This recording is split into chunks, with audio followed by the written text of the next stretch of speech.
원장님, 연예인들 중에서 팔자주름이 유독 두드러지는 분들이 많더라고요. 팔자주름이 두드러지면 훨씬 나이 들어 보여서 진짜 너무 스트레스인데요. 팔자주름은 대체 왜 생기는 거예요? 말씀하신 것처럼 팔자주름은 나이랑 상관없이 젊은 분들 중에서도 심한 분들이 많으세요. 단순히 노화나 피부 처짐으로 생기는 게 아니라 원인이 아주 복합적이거든요. 첫 번째 이유는 타고난 골격 때문이에요. 사람마다 얼굴뼈 모양이 다 다르잖아요. 코 옆에 중안면부 뼈가 다른 부위에 비해서 선천적으로 푹 꺼져 있는 분들이 있어요. 이런 골격 구조를 가진 분들은 남들보다 팔자주름이 일찍부터 도드라져 보이기 쉽죠. 만약에 팔자 부위 뼈가 꺼져 있고 오히려 입 주변 뼈는 튀어나와 있다면 꺼진 게 상대적으로 도드라져 보일 수가 있어요. 20, 30대부터 팔자주름이 진해 보이는 분들은 보통 타고난 골격 때문이에요. 하지만 결정적인 원인은 바로 두 번째, 노화로 인한 구조적인 변화입니다. 나이가 들면서 우리 얼굴에는 정말 많은 변화가 일어나죠. 먼저 피부 속 탄력을 단단하게 지탱하던 기둥인 콜라겐과 엘라스틴이 무너져요.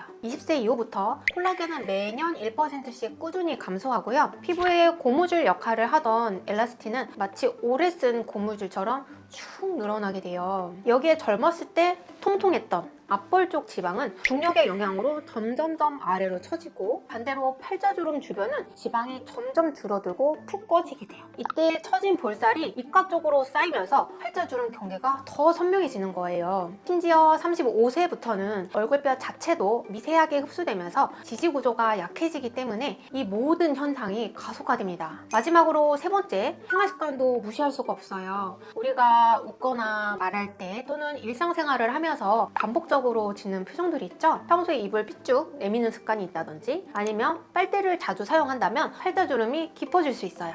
또 자외선에 자주 노출되는 분들도 자외선에 의한 노화 때문에 팔자주름이 깊어질 수 있습니다. 자외선은 피부 속 콜라겐을 직접적으로 파괴를 하고 피부를 처지게 만들거든요. 엎드리거나 옆으로 누워 자는 습관, 턱을 괴는 습관, 지속적으로 한쪽 얼굴에 압력을 주는 생활 속 잘못된 자세들도 주름을 만드는데 악영향을 미칩니다. 원인이 너무 복잡해서 어떻게 관리하는지 더 헷갈리는데요? 자, 이렇게 들으면 되게 복잡할 것 같은데 사실 홈케어 방법은 되게 간단해요. 저도 복잡하고 귀찮은 거 싫어해서 딱 두 가지 방법으로만 관리하고 있는데요. 정말 쉬우니까 꼭 따라해보세요. 자, 첫 번째 비법은 바로 표정 관리와 페이스 요가로 근육을 강화하는 거예요. 바로 뿌 표정을 생활화하는 건데요. 입안에 바람을 가득 넣고 양볼을 빵빵하게 뿌 하고 부풀리는 거예요. 이 상태로 5초 정도 유지했다가 푸는 동작을 수시로 반복해보세요. 이게 왜 좋냐면요, 우리가 평소에 잘 쓰지 않는 큰 광대근, 작은 광대근, 이런 얼굴 근육들을 효과적으로 스트레칭 해주고 강화시켜서 주름이 고착되는 거를 막아주거든요. 솔직히 저도 이거 처음에 일부러 하려니 조금 어색하고 민망해서 이렇게 방에 혼자 있거나 운전할 때나 이렇게 했었는데요. 이제는 좀 습관이 많이 됐어요. 여기서 조금 더 나아가서 페이스 요가를 함께 해주시면 효과가 2배가 되는데요. 이렇게 입술 안으로 말아넣고 입을 앙 다물어 보세요. 이렇게 입 안으로 바람을 밀어 넣으면 입 둘레근과 볼 근육이 스트레칭 되면서 팔자주름 쪽이 쫙 펴지는 걸 볼 수 있어요. 이것도 한 번 하실 때 5초씩 10번 한다고 생각하고 틈날 때마다 수시로 해주시면 팔자주름을 예방하고 완화하는 데 효과를 볼 수 있습니다. 두 번째 비법은 입 안쪽 마사지인데요. 이게 오늘 핵심 꿀팁입니다.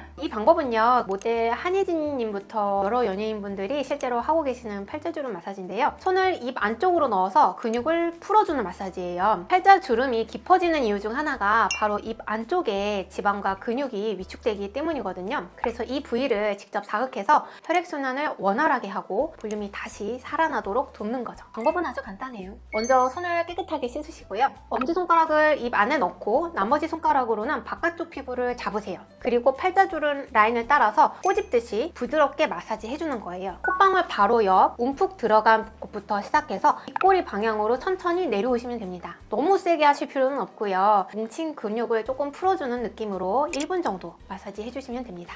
근데 솔직히 이런 마사지로 이미 깊어진 팔자주름을 없애는 건 좀 어렵겠죠?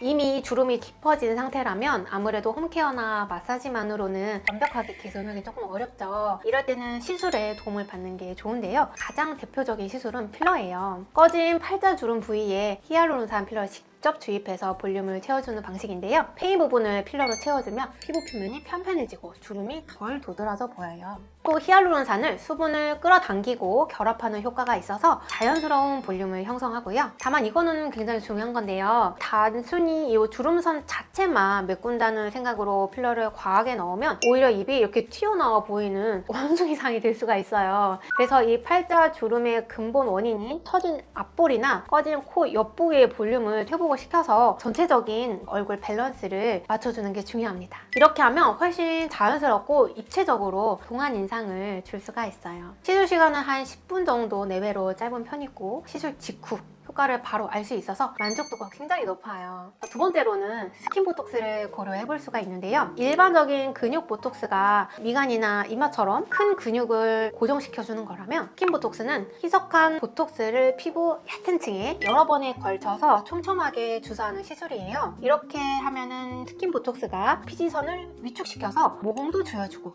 또 피부 표면에 미세한 근육을 당겨줘서 마치 우리 피부가 쫙 다려진 것처럼 잔주름이 펴지고 피부결이 쫀쫀해 보이는 효과를 줍니다. 특히 웃을 때 자글자글하게 생기는 팔자주름에 효과적이에요. 만약 피부 자체가 너무 얇고 건조해서 주름이 더 잘 생기는 타입이라면 리쥬란 같은 스킨 부스터 시술을 병행해주시면 좀 더 도움이 될 수가 있어요. 리쥬란은 연어 DNA에서 추출한 재생 성분을 피부 진피층에 직접 주입하는 시술인데요. 이건 단지 필러처럼 볼륨을 채우는 게 아니라 내 피부 자체를 건강하게 만들고 힘을 키워주는 시술이에요. 리쥬란의 재생 성분이 피부에 손상된 부분을 회복시켜주고 피부의 탄력을 담당하는 콜라겐과 엘라스틴 생성을 촉진해 주거든요. 그래서 이렇게 얇고 힘없는 피부를 아주 두껍고 탄탄하게 만들어주는데 아주 효과적입니다. 실제로 저희 어머니께서 타고나기를 되게 얇고 건조한 피부인데요. 주기적으로 리쥬란을 맞고 나서는 한절기만 되면 피부가 붉어지고 가렵고 이런 증상들이 훨씬 좋아지셨고요. 연예인들처럼 콧광이 생겨서 정말 좋아하시더라고요. 무엇보다 피부가 속부터 차오르는 느낌 덕분에 훨씬 탄탄하고 젊어 보인다고 좋아하셨고요. 그리고 제 동생은 30대 초반인데 피부가 얇고 건조해서 잔주름이 잘 생기더라고요. 그래서 정기적으로 팔자 부위에 스킨 보톡스랑 리쥬란을 맞고 있었는데요. 처음 치료를 시작했을 때보다 지금은 진짜 훨씬 많이 좋아졌어요. 잔주름도 덜 보이고요. 이번에 제 동생이 결혼하면서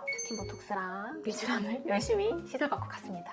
관리라는 거는 딱 정해진 종료 시점이 없어요. 선생님 이거 언제까지 해야 되나요? 이런 거 제일 많이 물어보시거든요. 우리가 꾸준하게 매일매일 밥을 먹듯이 우리 피부도 지속적으로 꾸준하게 관리를 해주셔야 됩니다. 자, 마지막으로 피부 처짐이 살짝 주름의 주된 원인이라면 초음파 리프팅이 필요합니다. 울세라, 슈링크, 더블 콜드 이런 것 같은 초음파 레이저가 대표적인데요. 피부 깊숙한 곳에 초음파 에너지를 집중적으로 써서 열을 발생시키는 원리예요. 이렇게 열을 발생시키면 마치 불판에서 쪼그라드는 오징어처럼 피부가 쫀쫀해지는데 이 과정에서 늘어진 조직이 위로 착 달라붙는 리프팅 효과를 볼 수가 있어요. 그래서 리프팅 시술은 단순히 표정이나 나쁜 자세, 타고난 뼈 구조 때문이 아니라 노화로 인해서 볼살이 처지면서 팔자주름이 이런 식으로 깊어진 분들한테 가장 효과적인 시술이라고 할 수 있습니다. 만약에 나는 꺼짐도 심하고 처짐도 심하다, 문제가 복합적이다 이런 분들은 꺼진 부분은 필러로 섬세하게 채워주고 울세라, 슈링크 이런 초음파 리프팅으로 피부를 끌어올리는 시술을 동시에 받으시면 효과가 더욱 좋아요. 대개는 비싸고 좋은 시술 하나만 받으면 다 해결되는 거 아닌가 이렇게 생각하시는 분들이 계세요. 최근에 오셨던 분들도 여기 팔자가 되게 심했는데요, 울세라 받았는데 전혀 모르겠더라고요 이렇게 얘기하시더라고요. 그건 이제 하나만 받아서 그렇고요. 아까 말씀드린 것처럼 처진 거는 조금 당겨주고 꺼진 거는 채워줘야 돼요. 그래서 시술은 내가 부족한 거를 보완해줄 수 있는 시술들을 여러 가지 복합적으로 컨비네이션해서 받을 때가 가장 시너지 효과가 나타나거든요. 남들이 받아서 좋았다는 시술 아니면 연예인들이 했다, TV에서 많이 봤다 이런 유명한 시술을 고집할 게 아니라 나한테 필요한 게 무엇인지부터 정확하게 파악하시고요. 시술 플랜을 잘 짜는 게 중요합니다. 자, 이렇게 오늘은 팔자주름을 없애는 홈케어 방법부터 시술까지 총 정리해드렸는데요. 첫 번째, 홈케어로 꾸준히 근육을 관리해주면서 두 번째, 내 피부 고민의 원인에 맞는 시술을 병행하면 시너지 효과가 가장 좋습니다. 그런데 가장 중요한 거는 이미 주름이 깊게 패여서 돌이키기 힘든 상태가 되기 전에 미리 예방하는 거예요. 피부가 상하기 전에 관리해야 효과가 가장 좋거든요. 오늘부터 홈케어 방법이라도 꾸준히 실천하시면 그것만으로도 여러분의 10년 뒤 모습은 분명 달라질 거예요. 오늘 영상이 도움이 되셨다면 구독과 좋아요, 알림 설정까지 부탁드리고요. 혹시 팔자주름과 관련해서 더 궁금한 점이나 직접 효과 보신 방법이 있다면 아래 댓글로 편하게 남겨주세요. 그럼 저는 다음 영상에서 더 많은 꿀팁을 가지고 찾아뵙겠습니다. 감사합니다.